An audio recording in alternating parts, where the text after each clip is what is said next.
What's going on, people? We are Tottenham TV here, back again with another video for you guys, and we got the transfer update as per usual. Unfortunately, Bedden isn't with me for today's video, but doesn't mean we stop bringing you the news. So let's get right into it. First off, we're going to be talking about Sergio Reguilon. Fabrizio Romano has been talking about this, and he says Real Sociedad have a genuine interest in Sergio Reguilon, and he's one of their options as a new left back. Deal not advanced yet with Tottenham early stages now, so they're currently talking with Spurs. There is also a publication out in Spain. Let me just not butcher the pronunciation. Noticias de Gibzuqua.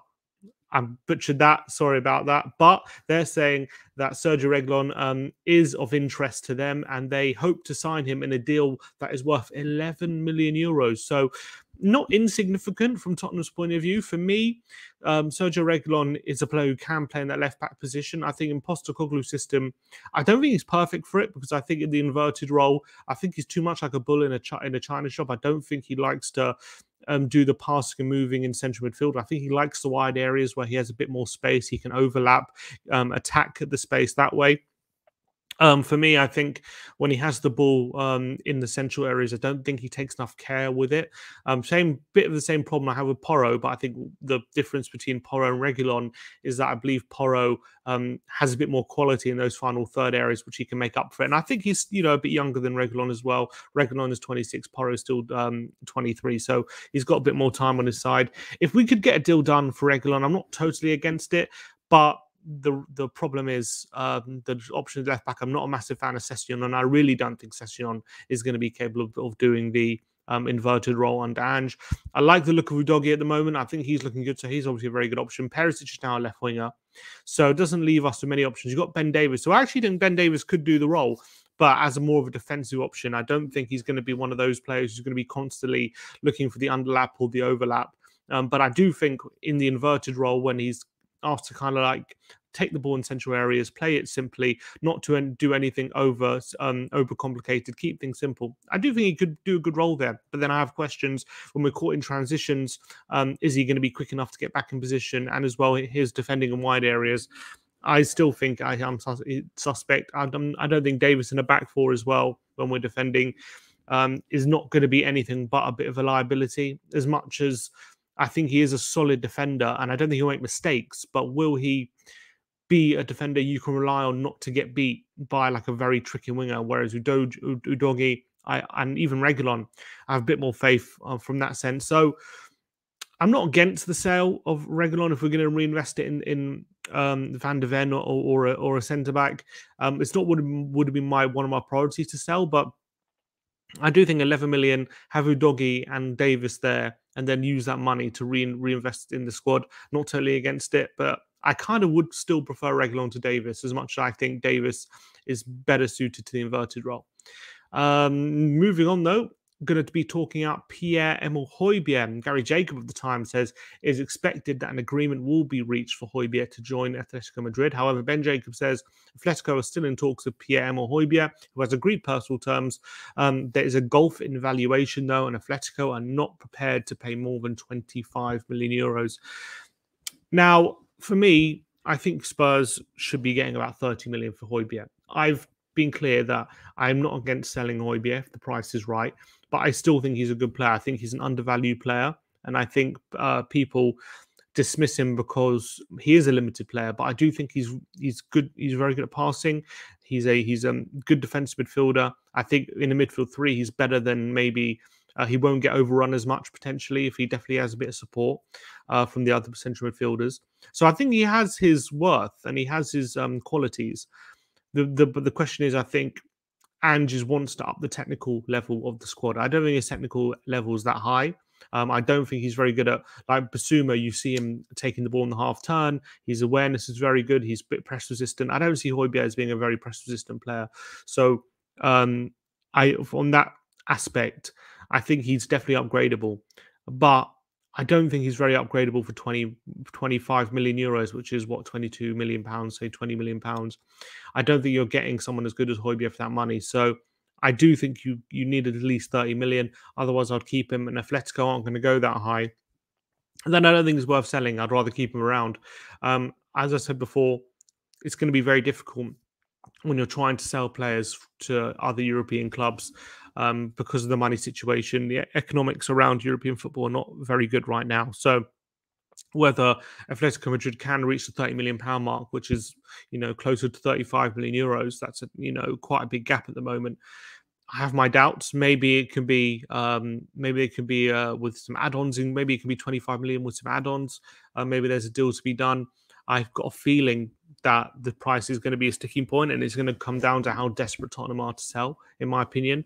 And if I was Tottenham, I wouldn't sell for anything under 30, but I don't see Atletico reaching 30. So it becomes if Postecoglou is willing to sell him for 20 and really move on from him in that sense, or is the price going to be a sticking point? Because I don't think Atletico are going to pay what Tottenham want. So that's going to be an interesting one to rumble on. And I think it's for all the world to see. It seemed as though Højbjerg is going to head to Atletico, and I still think he wants the move. And I think Tottenham and Atletico, I think all parties want the move, but it's whether it's right for Tottenham right now to part with a player of Højbjerg's quality for less than what they want.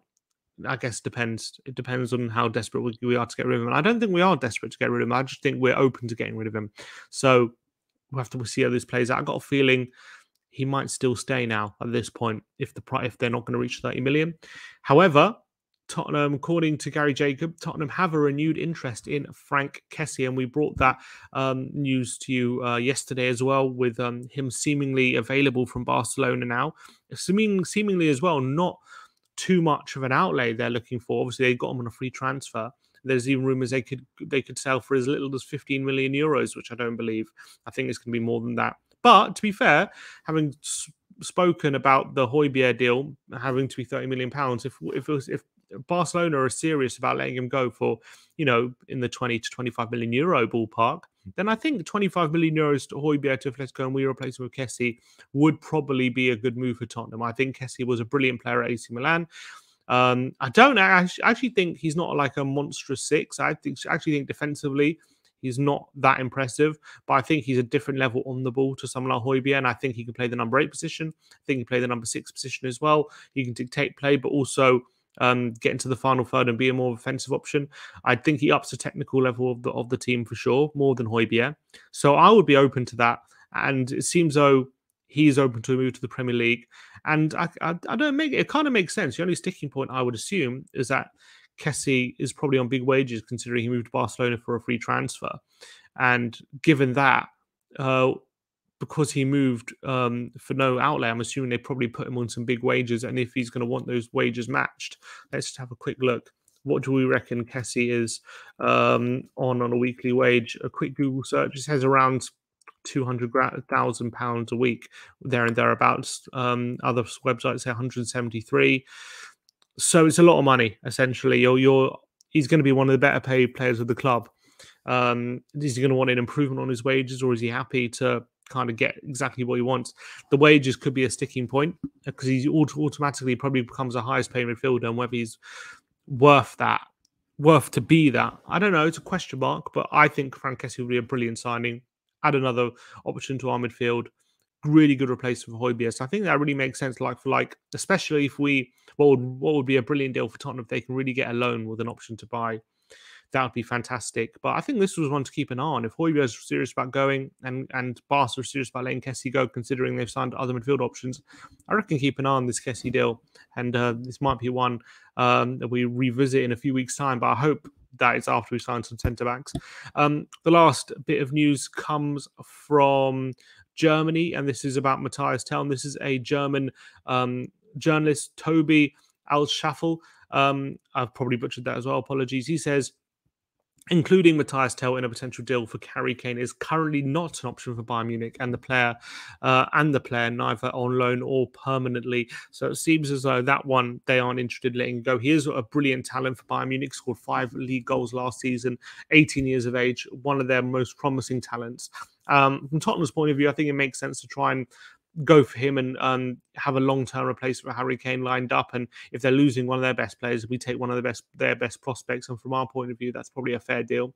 But from Bayern Munich's point of view, they probably want their cake and eat it as well. So they want to sign Kane and they want Tell in the team to replace Kane long-term as well.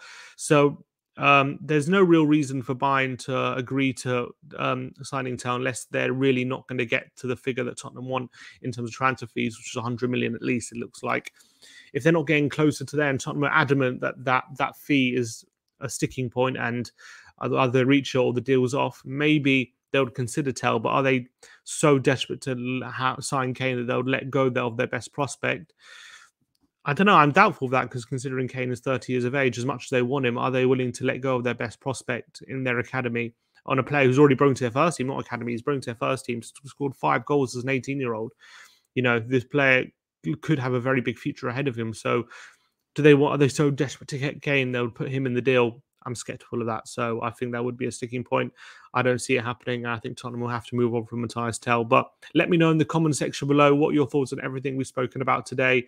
Like, subscribe, and comment. And as always, come on, you Spurs.